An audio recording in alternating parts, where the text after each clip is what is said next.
In this video, we will be working through how to set up a Pro 700 and Intelliview IV Display to work on autonomous accuracy with a CNH receiver.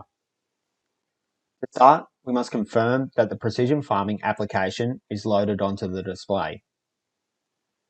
The precision farming application contains the required programs to use GNSS signals and apply these to the other operations on the display, such as yield mapping or auto guidance.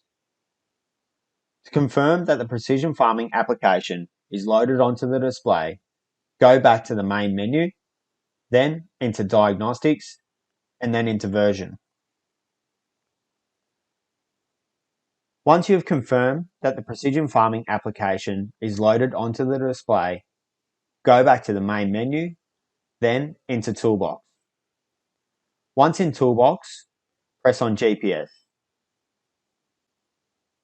If this is the first time that this display has been set up with the precision farming application, the only window to populate onto the screen is the GPS location, with the current selection stating not installed.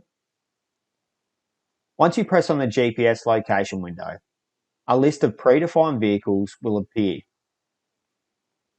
The vehicles listed are all predefined on what vehicle software you have loaded onto the display, all with their own pre-configured measurements. If your current vehicle does not have a predefined profile, you must set the GPS location to custom, or if you are using a NEMA input into the display. By setting the location to custom, this allows you to correctly enter in your height, forward and right offsets into the display for precise mapping of the vehicle. Once you have configured your display to the current GPS location, you must select the appropriate connection type for your current application. For CNH tractors and sprayers with factory installed wiring, and when used with a CNH approved receiver, you would set the connection type to CAN A. For CNH combines with factory installed wiring, and when used with a CNH approved receiver, you would set the connection type to CAN B.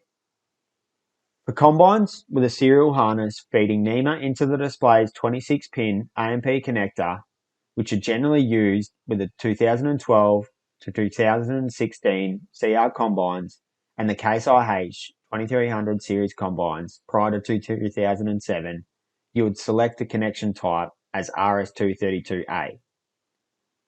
And for any vehicle with a serial connection feeding NEMA into the 9-pin RS232 port on the rear of the display, you would need to select RS232B. Once you have selected the correct connection type, the serial number of the attached receiver will be visible in the GPS setup menu.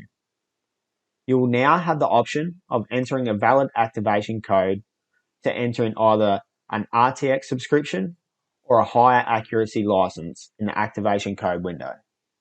Now we have the ability to choose the correction type we wish to use by pressing on the correction type window. Within this window, a list of options appear on the display. One thing to keep in mind is, just because these appear as an option to choose, it necessarily does not mean they are available to be used, as they may require an active subscription or valid license. For this video, we are going to select autonomous as our correction type.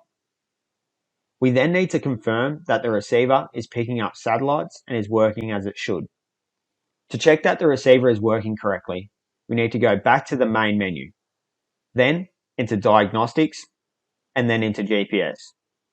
From there, all the current GPS latitude, longitude, and heading will be displayed in the GPS diagnostics menu, as well as the OmniStar ID and the expiry date of any valid subscription, whether that be for an RTX subscription or an OmniStar subscription.